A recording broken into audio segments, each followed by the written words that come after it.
Good morning. Right, thank you. So, for today and tomorrow, we are going to explore part of reporting.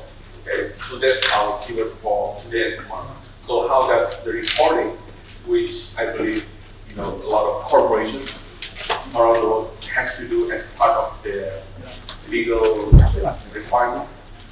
And today we're going to go a bit further than that. We're going to cover the part of ethical reporting, which probably some of you might just heard this for the first time. So we're going to explore this issue of ethical corporate reporting from two perspectives. Okay. So today we're going to use the example from the perspective of the ethical reporting from the regulations and law. Okay, so we are going to use the example of several countries, which you might be familiar with, and explore what is currently happening and what's coming for the future. And tomorrow we are going to cover something that's related, but we can say more generally applicable to everyone in terms of standards and thresholds. How do they differ compared to laws and regulations? Okay. So, first, as a business student, this term, I believe, is the main aim for all corporations, right? Profitability. Okay. So all companies aim to maximize their profitability, and this is the requirement, or you can say, is a necessary condition for any corporations to survive. Okay? If a company could not achieve sustainable profitability, they are not going concerned. That's the term that we use. Okay? But ethical reporting is not just concerned about profitability. Okay? Is it required for a sustainable corporation to be profitable? What do you think? No. It's not? Okay. Yeah, you're not. Yeah. No. Any other opinion? Do you think profitability is necessary for a company to sustain it? Okay. Right. Right. So profitability itself should not become the main aim. Okay. But it's necessary for the corporation, for the entity to survive. Okay? If the company itself goes down or goes bankrupt, then that's the end. Okay? So this is the perspective of ethical corporate reporting that we are aiming for. So profitability is not the aim, but is the minimum condition for the company to sustainably survive to the future. Okay? So profitability is the minimum conditions, and what's over, what can corporate do beyond that? That's where the term ethical corporate reporting, which is the part of being ethical corporation, comes to be. Okay, so corporation has to consider the interest of the society of stakeholders. Okay, so the first part, this is the classical goal of a corporation, achieving profitability for the interest of shareholders. Okay, but an ethical corporation should go beyond that. They should consider the interest of the stakeholders, okay, which goes beyond stockholders. So you might heard this probably thousands of times already. What is sustainability? Okay. So this definition of sustainability varies by a lot. For our discussions, we are going to use these definitions. Okay. So you can see the definition here focus on the perspective of time. Okay. So satisfy the need of the present while considering the needs of the future. So again, the issue here is expanding the horizons of the interest of any organizations from short term to long term. Okay? That's where the reporting comes in. Okay? Probably some of you have heard this term, triple bottom line reporting. Okay? You can see part of this screen is profit, okay, which we just discussed before.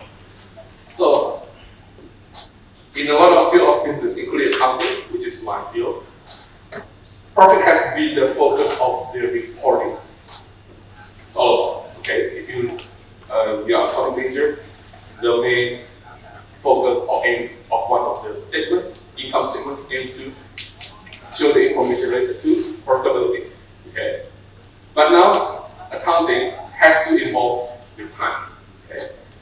As the interest of corporations now extends beyond stockholders, now they have to consider the interest of stakeholders. Now they have to consider the other two P's, people and planet. Okay. So people here, you might hear it in other form in terms of social dimensions, okay? And this could be considered as the environment. So now this is what the future of sustainable reporting is. So profit is still there, okay? You still have to measure, report the information that's still necessary for the business to grow, but then it has to go over profit, okay, to consider both people and planet. So this is another form of that three P's, okay? Social, consider the people, environment, planet, governance here relates to the corporate governance, okay? So we are going to use this term from now on, okay? ESG reporting to refer to a broader set of ethical corporate reporting, okay? So ethical corporate reporting from now on, the context of our lecture will refer to part of ESG reporting.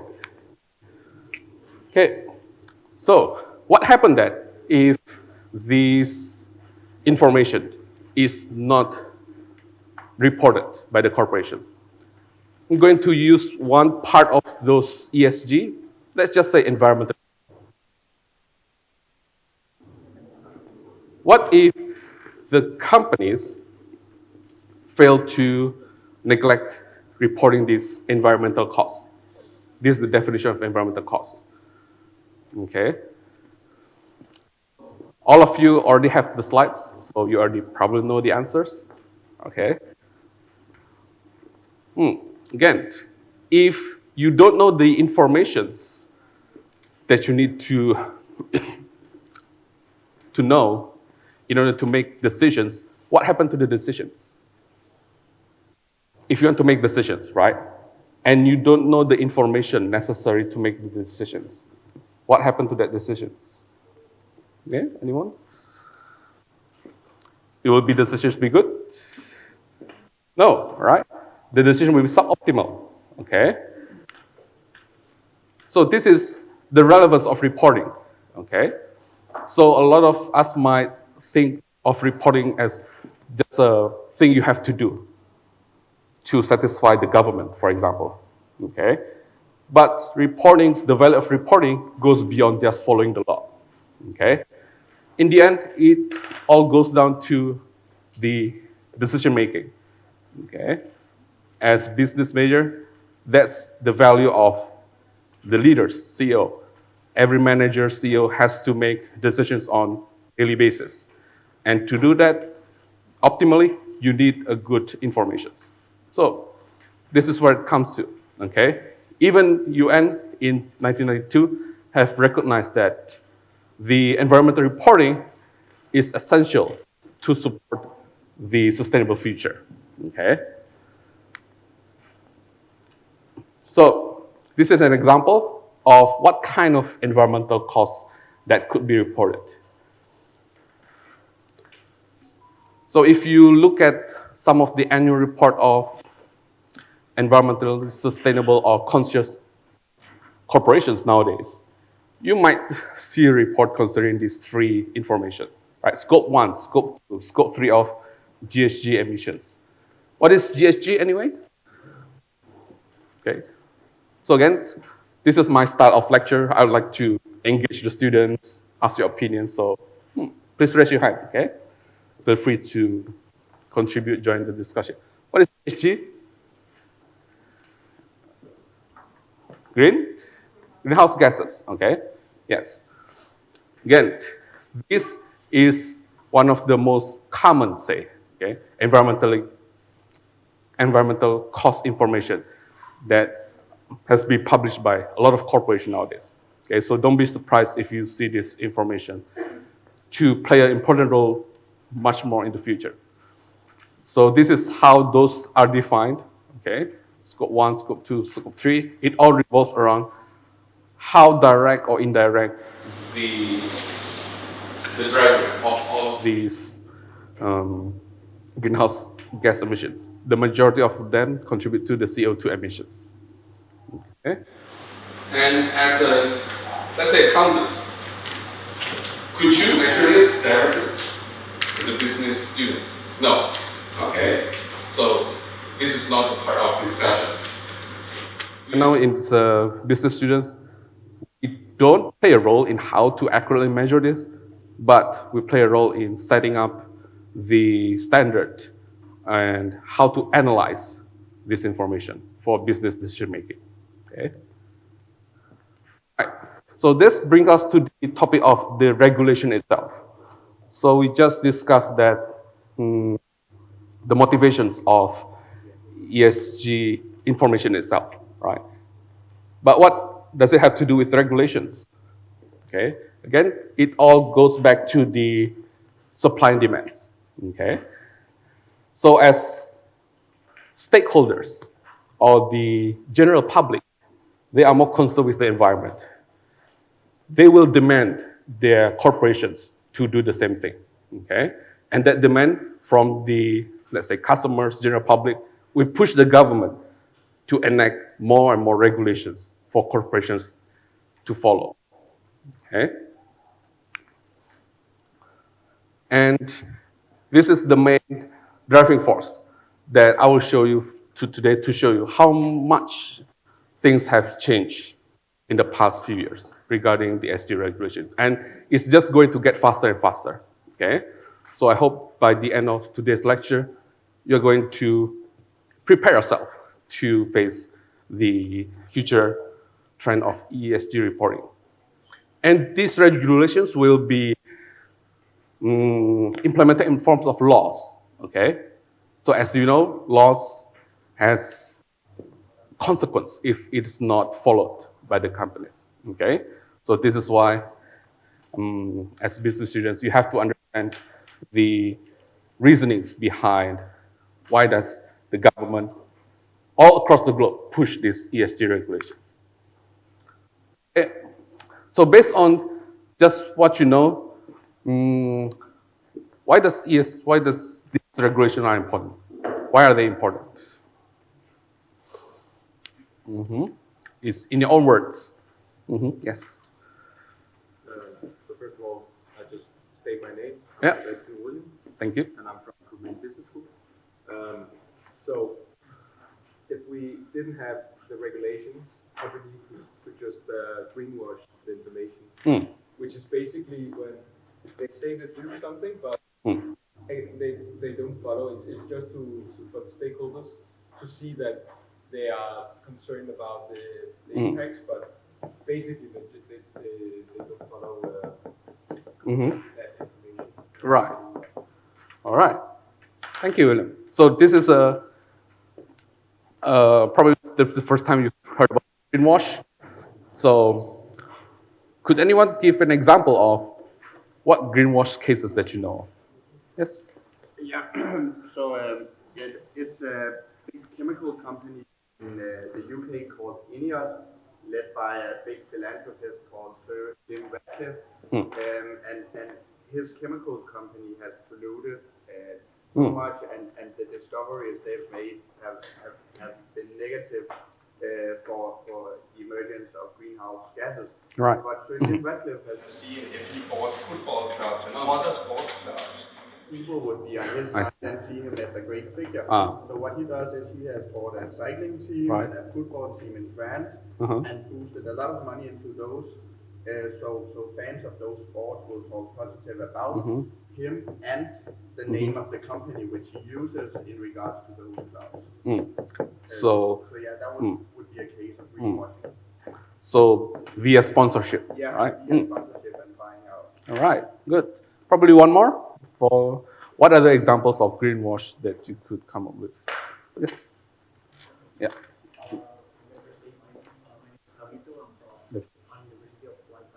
Mm-hmm. Thank you. One of the example, I think, Starbucks, interesting. This is the product that everyone knows.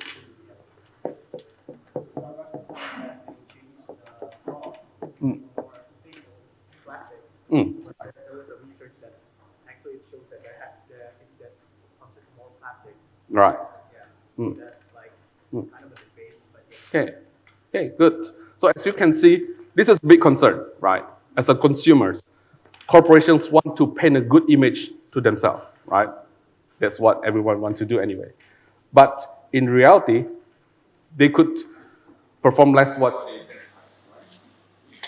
Maybe more? I would say that if you look at industries, Right. fast fashion is basically one of the biggest industries that's currently greenwashing the information. And take a company as a case, it could be Shein. The biggest fast fashion company basically in the world. Yeah. With a lot of ESG information on their company website, Yeah. but basically they don't follow anything.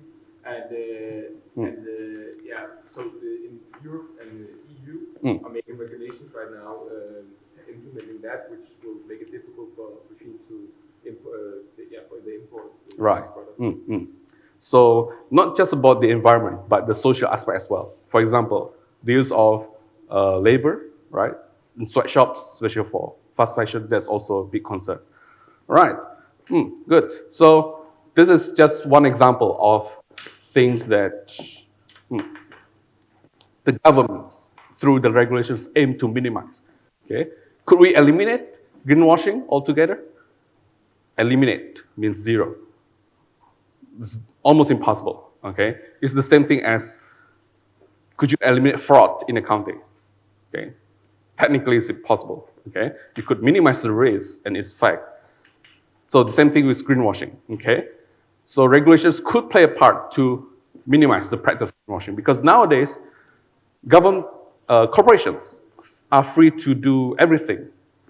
It's basically Wild West out there, right? In terms of ESG reporting, the standards has not really caught up with what the corporations are doing. So let's hope that via these regulations, these greenwashing, the adverse effect of this greenwashing could be minimized. Again, these are also examples of other lists of benefits of ESG regulations that could be expected in the future. Okay. Right. Starting from these sections onward, I'll give you some examples of ESG regulation from some of these countries, including EU. Okay. So why should we focus on all of these regions? Because just like it's here. Okay. So the interest on ESG regulations is not just focused on developed countries. Okay. Especially in Asia, including China, India, and Indonesia, the interest of financial market to invest in companies or funds that have good ESG performance has been growing exponentially in the past few years. Okay? So that's why it's important for us to understand which countries or regions should we pay attention to in terms of innovations or who are the leaders in terms of ESG. The most we can say could be considered as leaders in the forefront of ESG regulations. Okay, the European nations. So, in terms of ESG regulations, there are a few of regulations that EU has proposed, and a lot of these laws will take effect in a couple of years. It's either this year or 2024. Okay. So first, SFDR, Sustainable Finance Disclosure Regulations. So from the name, you can kind of guess what is this regulations for. Okay, is to regulate investments that promote or aim is to develop or grow ESG related businesses. Okay, so I believe in finance you might have heard the terms of sustainable finance or financing in sustainable businesses. Okay, so this is the part of regulation that specifically regulates that. Again, I won't go into details on these particular regulations. Then the second part, CSRD. This is a more general regulation in terms of scope. Regulate general corporate reporting. Okay, so we can expect the demand for this kind of corporate reporting for the companies in EU to become much harder in the future. So we're going to cover that in the next sections. Third, taxonomy. What is taxonomy here? If you look at the definitions, still kind of difficult to understand. All right? Common classification system, what does it mean? You can think of taxonomy as a dictionary, a list of standardized terms, and what does it mean? Okay? And this part is important because without any standardizations, each, let's say, members of EU countries could just define certain particular terms to its own, using its own definition. Okay? So it is important for EU to develop a set of standardized terms to support this sustainable reporting. Then lastly, again, this is just one example of a more niche or particular application of the law. It's about the reporting of the supply chain activities. Okay. So this is the overview of the first part of the regulations, the SFDR. So you can see the highlighted part. Who are the focuses? Okay. So this regulation is aimed at financial firms, advisors, and providers of financial products, which includes investment banks as well. Okay. So all of you here who have interest in finance, ESG is also coming for you. Okay.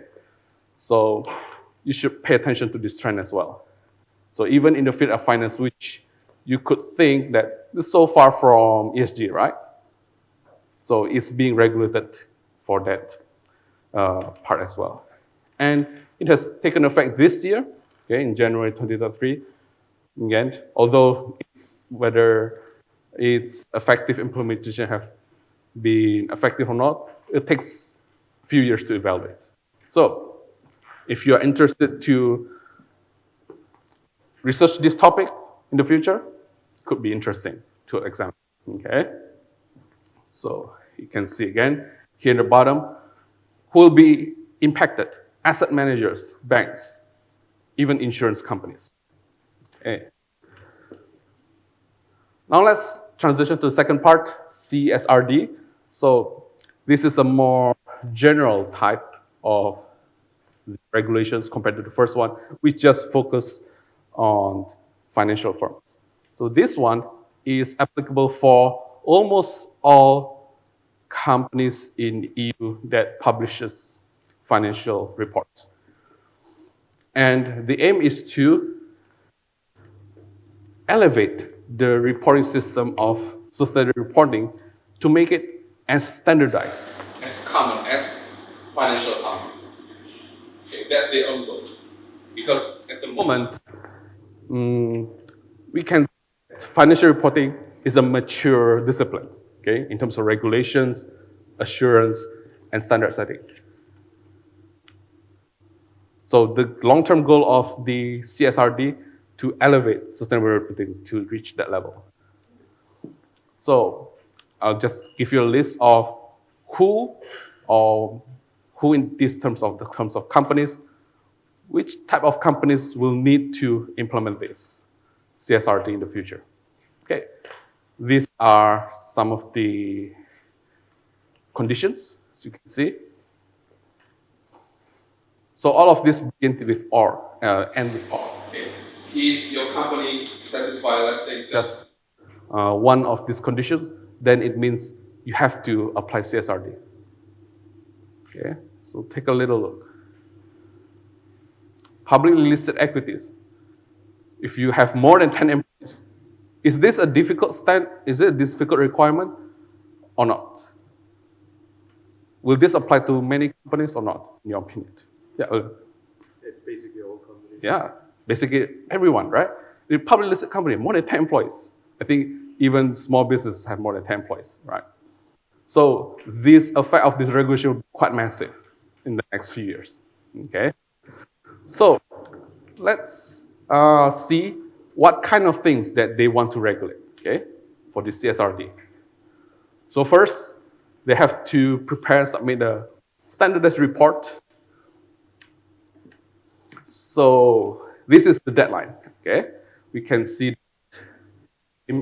is to apply this, and the public should be able to get the very first CSRD in early 2025.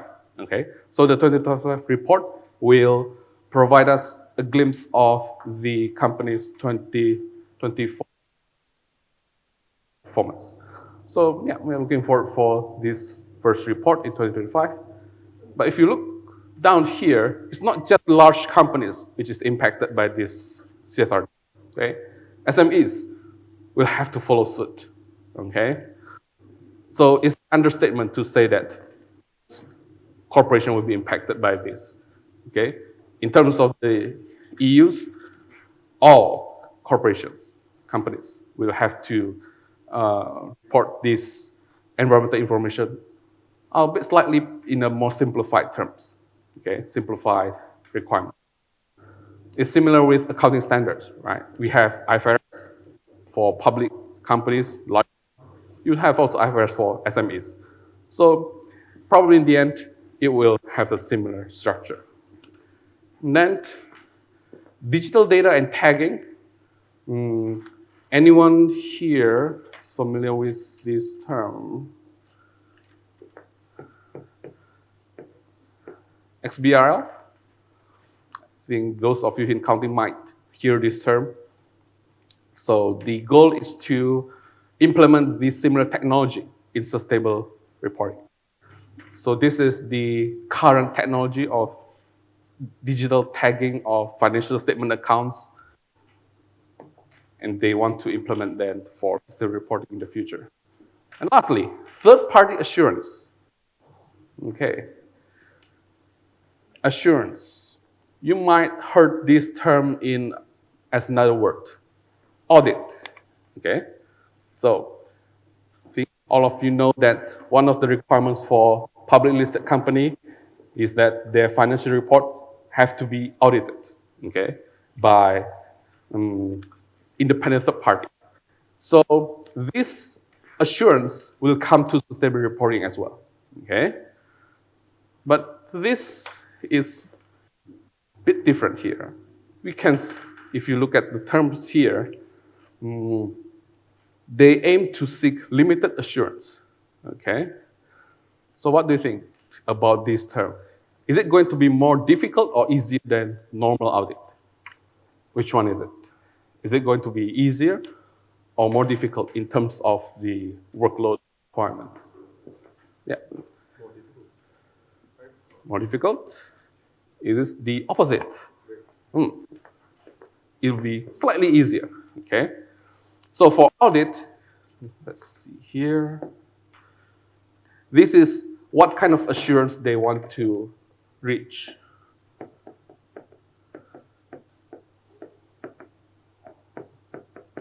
Reasonable assurance. This is for audit, right? This requirement requires auditor to collect a lot of evidence, okay, to get a reasonable opinion. But because this sustainability reporting field is just developing, they want to be, you can say, lower the bar a bit, okay? Because reaching this reasonable assurance needs a lot of evidence, convincing evidence. They just want to reach the assurance level, which is one level lower than reasonable, okay? Just limited. Okay, great. So, so this is the kind of debate that EU legislator have done in the past. What kind of information must they provide that the companies under CSRD have to report? Okay. So you have the slides in your laptop, and what do you think about those lists? What kind of informations that the companies under CSRD should report? Do you think is it easy to report? Okay, so just scroll through this. Okay. What do you think?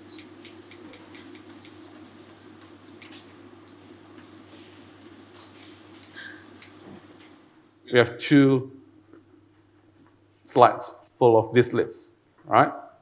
Any comments on these items? So this is what expected to be reported by large corporations, say in the next 2 years. Okay?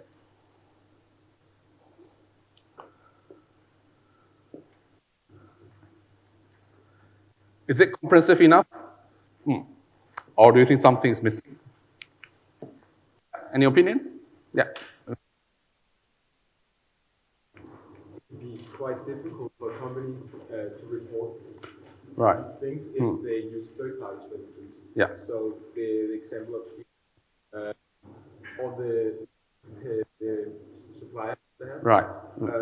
report all of those. Those can be very difficult, but again, it's a requirement. So then you Right. will maybe make another strategy. Right. Reports on the supply chains practices. Okay, could be an issue.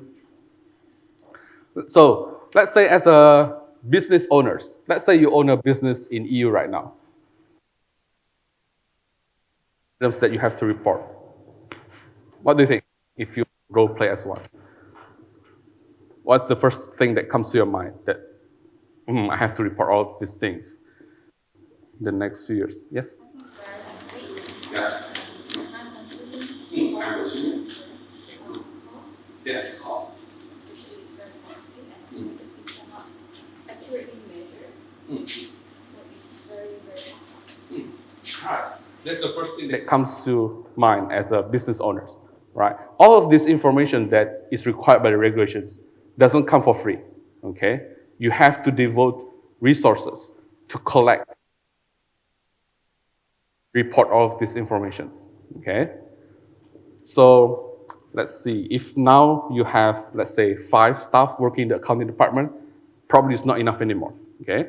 You have to probably double that to gather all of these non-financial informations in order to fulfill these requirements. And one thing that is being mentioned is the difficulty of measuring some of this, okay? Unlike financial information that you could report in terms of euro, right? Just put some numbers there. There you go. That's the numbers. For some of these, it's not enough. Okay, you have to qualitatively describe what you did. Okay, so that's been another challenges. So, how do you think companies could solve these challenges? Is there any tools they could use in the future to aid with these reporting requirements?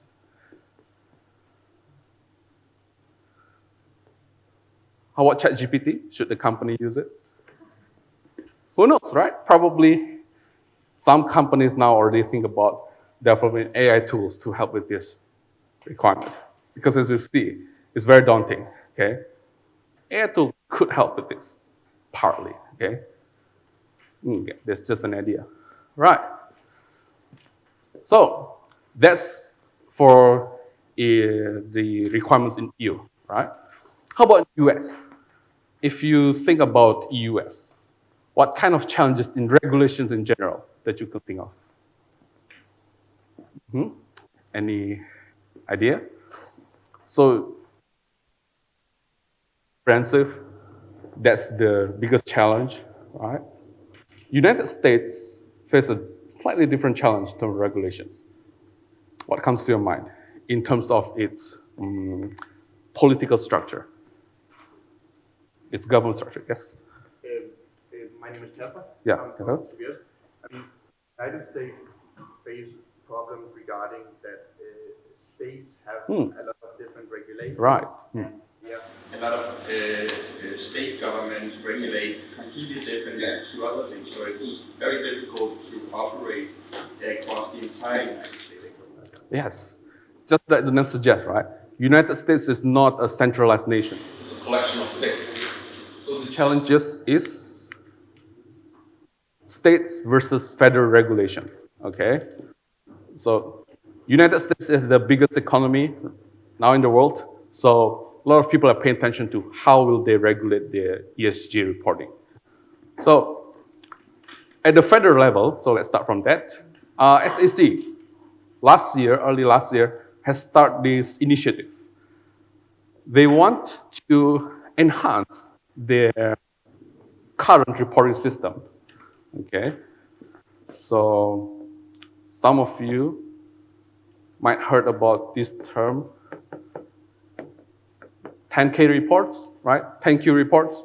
Those are the standardized financial reporting requirements that public companies listed in US have to submit. Okay. At the moment, the focus of 10K and 10Q revolves mostly on financial information. Okay. So their goal is to enhance this existing system by including ESG information. Okay. So they don't want to start something that's too new. They just want to enhance what they have in their current system to include ESG information. So this is the fact sheet from that proposal. So this is still in the phase of public opinion gathering, in a sense, okay? They have not been finalized, so this is their idea on the future regulation in US. So they want to enhance 10K reports with this information. So if you take a look,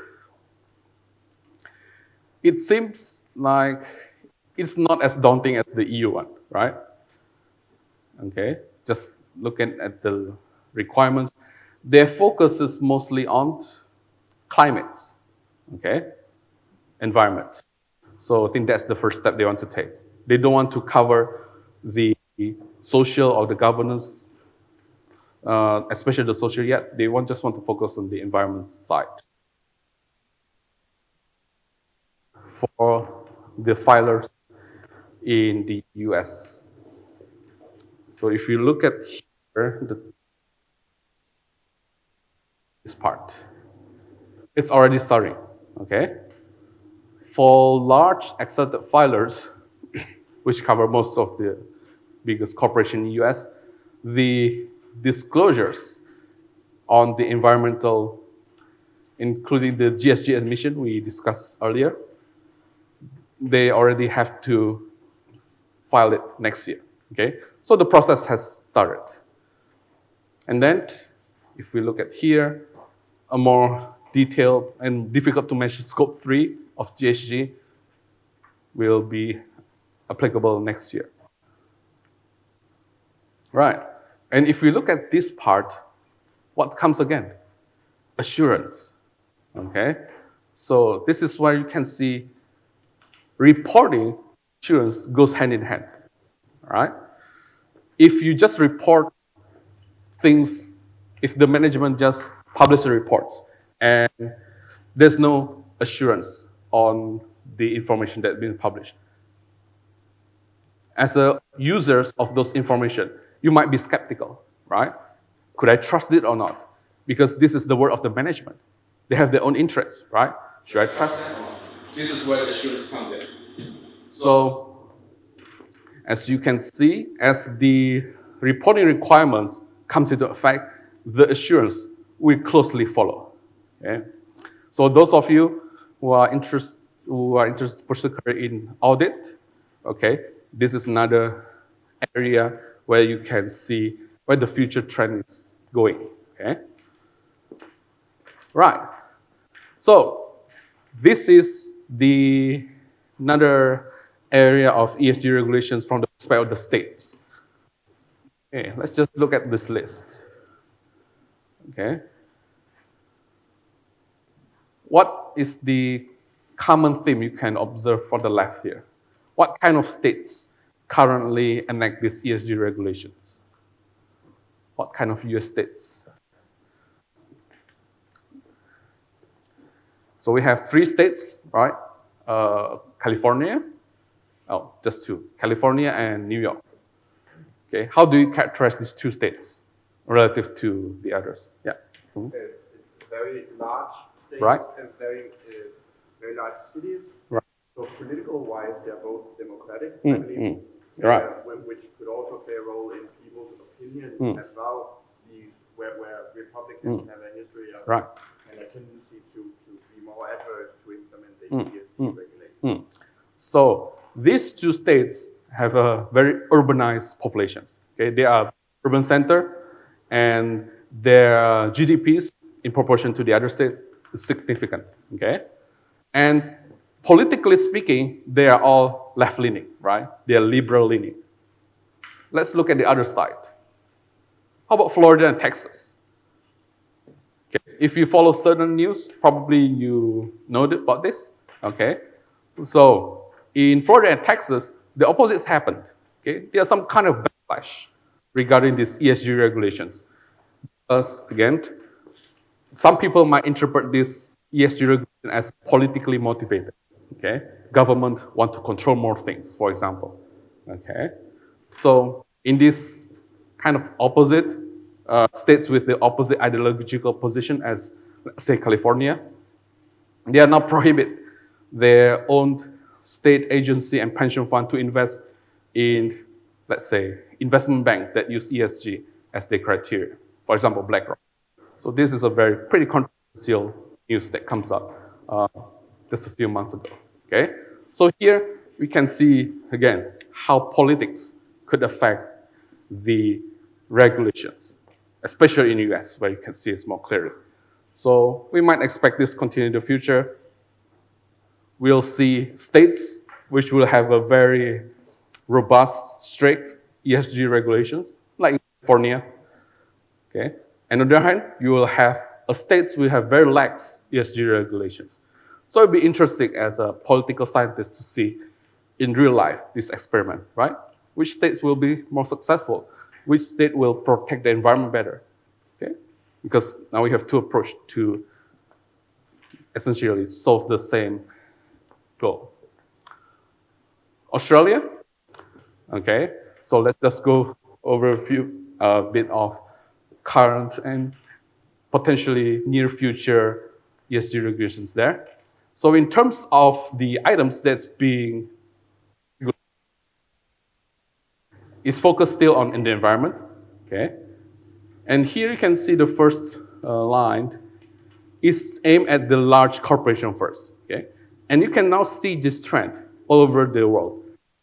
Government, when they want to implement a big change in regulations in terms of reporting, they start with the big companies first, right? Which makes sense, okay? Because first, it will have the largest impact, okay, in terms of the impact of their business operations. Let's say Starbucks, how many 100,000 or tons of coffee they produce, okay? By regulating the bigger company first, the immediate impact will be felt more easily. And then in terms of resources, large companies have more resources to spare, okay?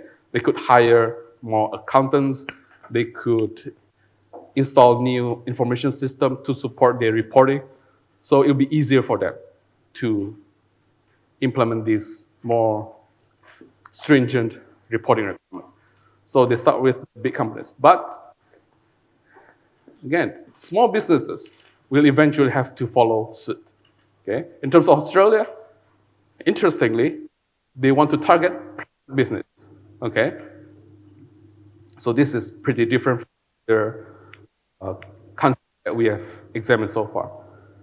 Okay? In terms of EU and US, their focus is just to regulate listed companies. Okay? Companies listed in their stock market. Companies under the jurisdiction of SEC. But for Australia, they still want to, again, it's still being debated whether it comes from or not. Interesting to observe. All right? And this is the list of what items they want to disclose. Okay? So I think from now you can see the common threads across all of these requirements. Okay, this is again shows up, okay, the emissions of greenhouse gas, scope 1 to 3, then focus on climates and the climate risk. There's the keywords we can see here. Okay, this is the deadline for Australia, and as we can see from this table, it's coming soon, okay, for large corporations.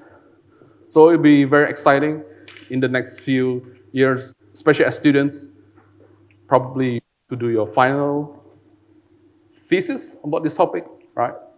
As more and more reports are coming in, okay? All right, so start from the large, transition medium, and smaller companies. Okay, how about India? India follows a slightly different approach.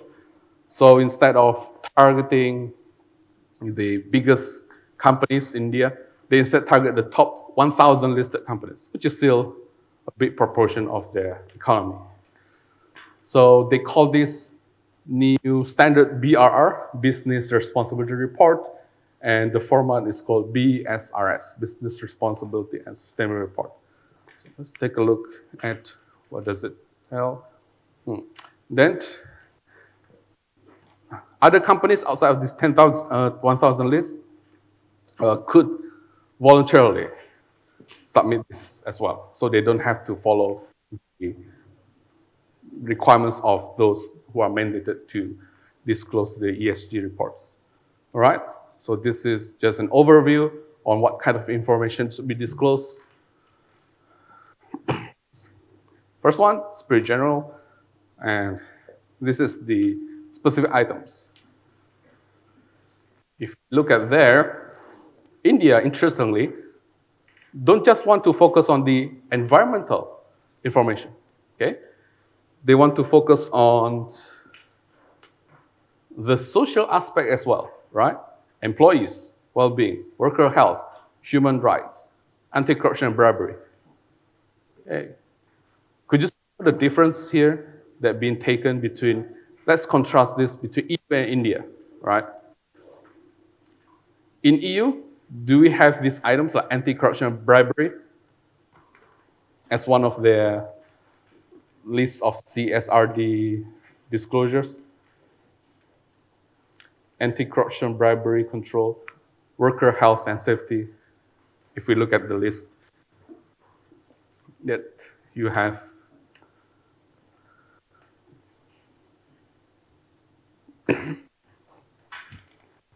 especially about employee well-being, this is interesting, right? So they don't, okay? So you can see how each jurisdictions handle this focus on the ESG, what part they want to focus on. Again, you could argue that okay, EU already have that cover up in other part of law, okay? So India want to cover that. So in terms of China, we still don't have much information on what's their future plan. But one interesting about China, they are both the biggest emitter of the greenhouse gases, okay, especially the carbon emissions, but they are also the leaders in renewables. So we have these two sides of China, okay? They lead in terms of renewable, like let's say electric vehicles, okay? The biggest market for electric vehicles is in China. But they also build a lot of new coal power plants. So here we can see the duality in China. So it'll be interesting to see whether, and at the moment, their focus is on the financial side. Okay, they focus on the sustainable finance side of the ESG regulations, and we can see this by observing the growth in the ESG funds. So financial funds or portfolio, investment portfolio that contains, let's say, companies that are sustainable. Okay, so they want to develop their regulation towards that financial aspect.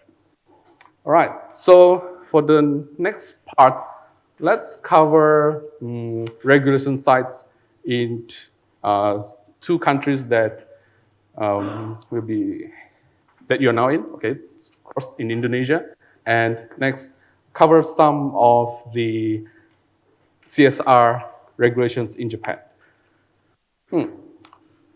So first, let's examine the economy profile of Indonesia. Right? What is SOEs? Anyone? What is SOEs? You might heard this before. Probably in Indonesian, the term is English. What is SOEs? Anyone to guess? We know SMEs, right? But what's SOEs? Yeah. Okay. Yes. In Indonesia, it's called BUMN. But what's the English? Right. State-owned enterprise. So, unlike other, let's say, developed economy, state-owned enterprise in the Indonesia economy. Okay. So I think you can guess one of the few of the biggest SOEs, like the oil SOEs, like Tamina. Okay. Those a lot of economies, they, we can say, contributes to a lot. And then large private conglomerates. These are privately owned businesses, and this is usually family owned. Okay, they still, if you look at the list of the richest people in Indonesia, you can safely guess they are the owners of these large private conglomerates. Okay, so this is the settings or the economic situation in Indonesia. Therefore, you can also expect the regulations will also focus on these two parties. Okay, so this is part of the, again, snippet of the constitutions in Indonesia, right? So this is the part that justify why SOEs dominates a lot of Indonesia's economy. This is the reason, okay? It's listed in the constitution that private persons shall not control public facilities. And if you look at the example of public facilities, all right, natural resources, all right? So Indonesia has a very rich reserve of natural resources, and all of these resources are mainly controlled by the SOEs. Okay? Therefore, ESG in Indonesia, at least initially, are mainly designed by the government to be applied specifically to SOEs and listed companies. Okay, and not just all listed companies. Okay, you want to focus on companies that specifically doing business in this kind of extractive industry. Okay, oil, mining, what else? The plantations, right? Palm plantations. So that's the first main focus of the regulation of ESGs in terms of the ESG reporting. Therefore, there are many laws that come up to regulate these, the effect of the SOE's business on the populations. So first, the State-Owned Enterprise Law 2003 has mandated SOEs to support the SMEs. Okay. Anyone give example of this? Probably some of you might benefit for some of this CSR initiative by the SOEs. Okay, I think we have the majority of Indonesian students here. Could anyone give example of some CSR initiatives by the SOEs that you know of. Examples of CSR policies that are being implemented by SOEs. Anyone want to give an example?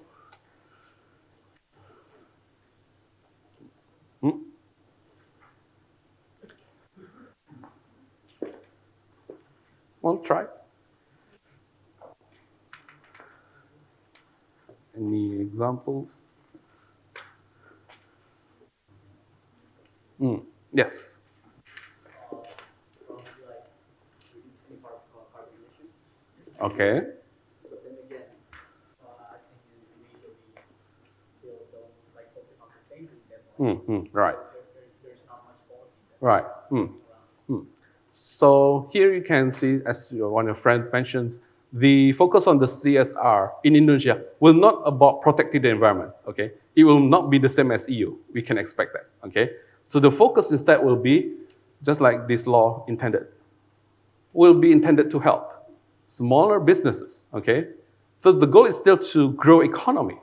Okay, because as one of the biggest export business in Indonesia is palm oil export, right? And especially those of you, especially students from EU countries, you might know how controversial palm oil regulation is, right?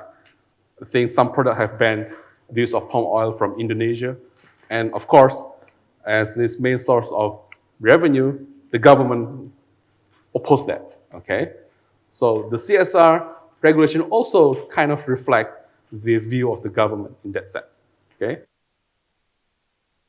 Grow the economy, not so much on the environment. And then the investment law, this is more general and in line with the international standards. So it's focused on listed companies that specify first responsibility CSR. And some of the laws focus entirely on the industries, specific industry that is considered to have a big environmental impact, okay? Plantations, oil, mining, which makes sense, right? But then if we compare, how does Indonesian companies perform compared to other Asian countries? Again, in some dimensions, they are performing pretty well, but in some, not really. So let's see one of them in terms of finance, okay? How does Indonesia perform in terms of sustainable finance regulations? So Bank of Indonesia, the central bank, has mandated for analysis of environmental impact for big credits that are being granted. Okay. So this is again highlighted in the 2005 laws. So banks are now required to analyze the impact on environment if the loan that they want to give will be used for projects that have significant environmental impact. Let's say building a dam or road. Okay, so how does these regulations have effect so far? So in 2013, the term represent about 1.37% of the. Is this a big number? 1.37% of the total loan that's being given. Okay, only 1.37% of those goes to sustainable financing.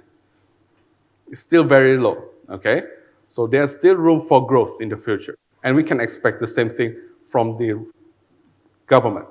So government still aim to grow these numbers to a more significant degrees.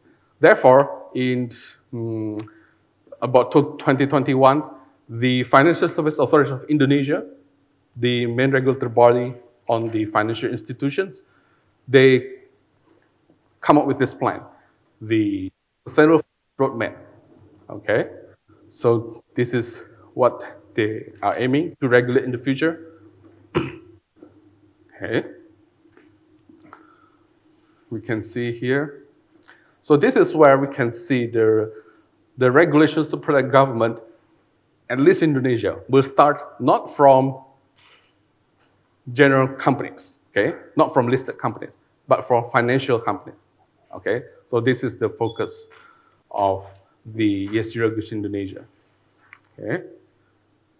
Okay. In these slides, you can see the relative performance of sustainable banking for major Asian economies, okay? So conveniently, you can see here, Indonesia and Japan next to each other. So it's easier to compare. So, what do you think? Does Indonesia perform well relatively to its neighboring countries in Asia and even compared to Japan? Okay, what do you think? These are the criteria, right? Purpose, policy, process, people, so on.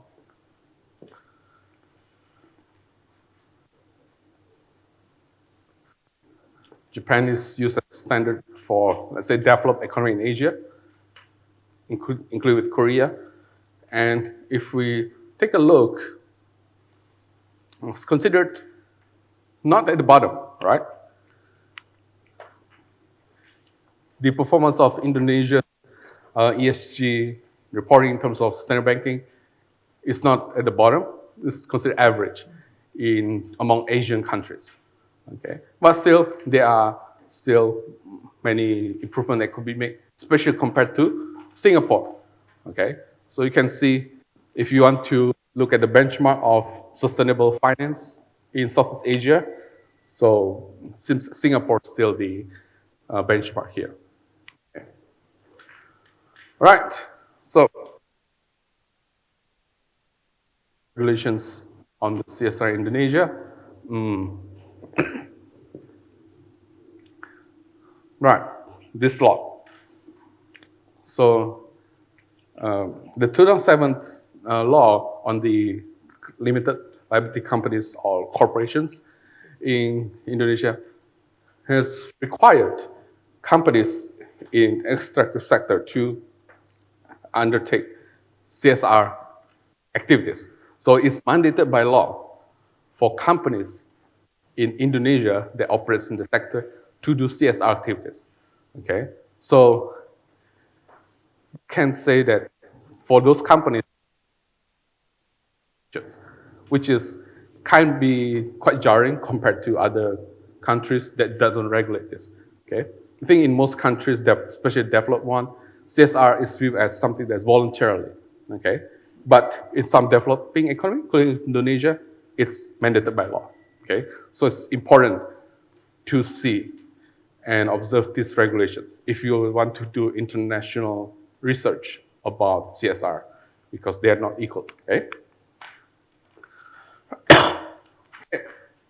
Another thing is about the social aspect of Indonesia's economy. Okay, do you agree with this statement? Okay, right. I think everyone's here kind of agree with these two statements, right? Even in the Hofstede scale of the cultural dimensions, Indonesians' measure of collectivism is pretty high. Okay, so what is the business ethical challenge that result from this collectivism?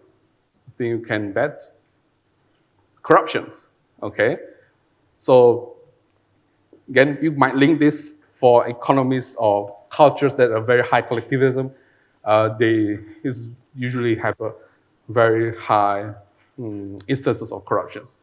Therefore, the regulations in Indonesia, they focus a lot on this issue. Okay, they want to tackle bribery and anti-corruption as part of their ethical reporting. Okay, all right. Let's transition to this other side of the world in Japan. So, unlike in Indonesia, doesn't require any of its corporations, okay, in any industry to have mandatory CSR activities. Okay, so let's how what how does the Japanese corporation view CSR? Okay, is it different from Indonesia? So let's see. So for most Japanese corporations, their focus is more towards the social aspects, okay, human rights, poverty and hunger, and again, some about environmental sustainability. And we can see that from this survey, we can conclude that most Japanese corporations, they are aware on the positive impact they could impact the society in general through the CSR initiatives. And one big differentiator between this and the Indonesian that we see before, they are not being regulated by the government. Okay, so the CS initiatives are voluntarily. Right. A few more things to observe in terms of the economic structure. Japan is focused very much on the economy on export. Okay, so therefore, part of their ethical reporting focus a lot on this export-oriented mindset. Okay, so they focus a lot on this term they call global reputation. Okay, so a lot of Japanese companies, especially the multinationals, they want the global citizens, people outside of Japan, to view their companies in a good light. Okay, they want to maintain their reputation, high, positive global reputations. Okay, therefore, their approach for CSR revolves a lot around implementing Western CSR practices. Okay, Western here refers to US and main. You might see the active involvement on Japan on designing a more international oriented ESG related regulations and standards. So this is another data that's interesting to observe. What is sustainability for Japanese corporations? Again, it's pretty similar with the definition we observed in the beginning. Okay, the focus is on the long-term, long-term operations and growth. And interestingly, this is one keyword that comes up when these companies are being surveyed. Why they want to do these CSR initiatives? Okay, so the reason is not to follow regulations, but globalizations. Okay, so again, here we see how does the view of Japanese economy shape their regulations and corporate behavior. Okay, so globalizations, these two also comes up in many aspects of the Japanese economy, okay, including, let's say, education. Okay, so globalizations, that's the keyword. Therefore, in a lot of designs of regulations in Japan, what do first? They survey what other developed economies do first. That's why you never hear Japanese government comes up with the new innovative regulations. Okay, they never become the first. They always follow. They want to wait and see. They want to know what are EU countries doing, what are US companies are doing. Okay, what are the governments planning? So that's part of their strategy. Okay, they want to see what's the trend of the reporting they are going, and then observing the trend, they'll follow later. So that's the mindset of the regulations in Japan. And in terms of the listed companies, in 2014, the regulators of Japanese public companies, FSA, they come up with a revised corporate governance law. Okay, so if we look at the item here, even the Tokyo Stock Exchange have published this corporate governance code. What do you notice here?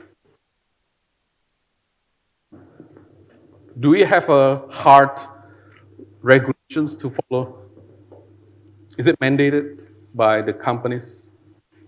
Is it mandated by the regulators or stock exchange to publish these sustainable reports? Is it mandated? No, okay? This is one keyword you can observe here. Reminds, encourage, all of these are suggestions, okay? So Japanese regulators, they adopt this wait and see approach.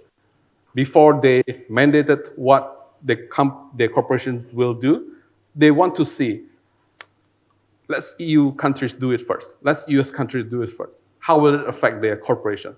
And then if we see it's good, then we'll adopt it, okay? That's the general mindset of Japanese regulations. All right, okay? Again, it's not mandatory. And this, again, also spill out to the assurance role. Although, of course, there's some exceptions, okay? Ministry of Environment still require some companies, right, specified entities to provide disclosure, extensive disclosure regarding the assurance of their CSR report, okay? Again, for public companies and listed companies in general for Japan, we can say they don't have to follow many mandatory regulations, but for specific entities, let's say companies operating in forestry, they still have to produce this more strict ESG reporting.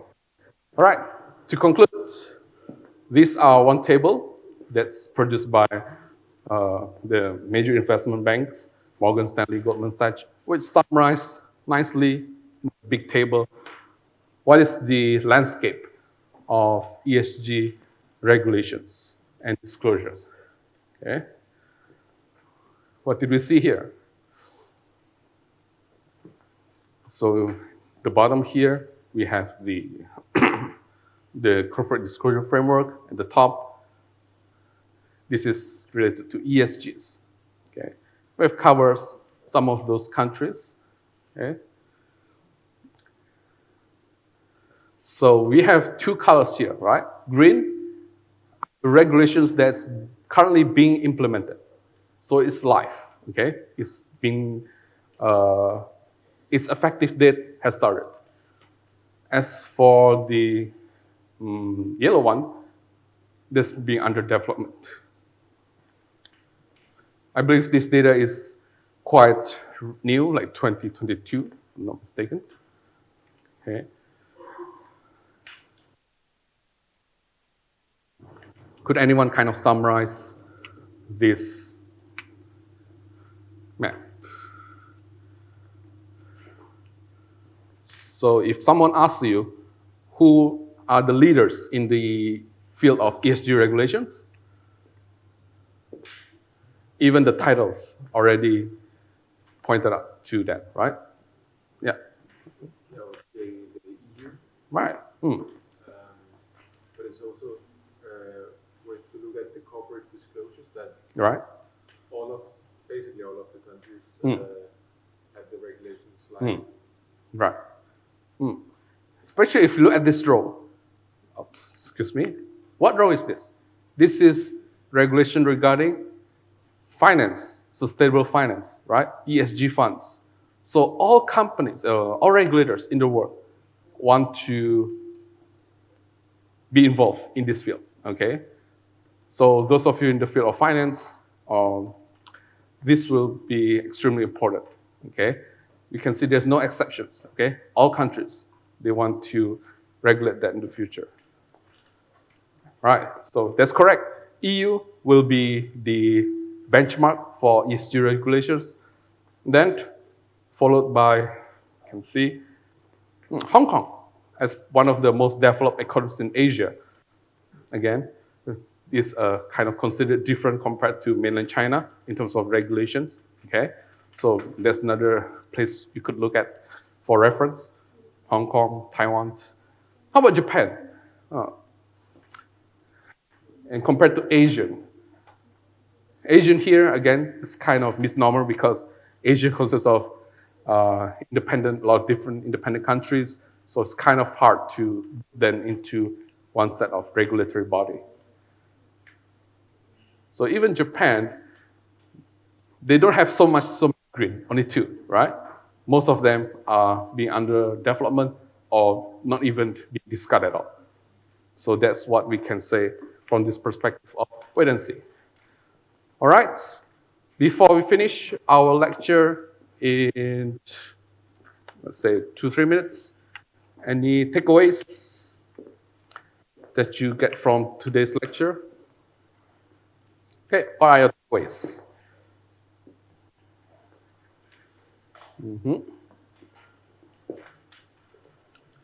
Any takeaways that you learned? What did you learn from our short 1.5 hours lecture so far?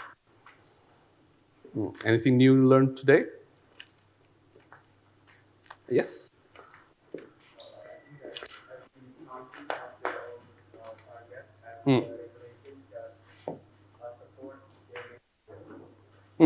Right. So.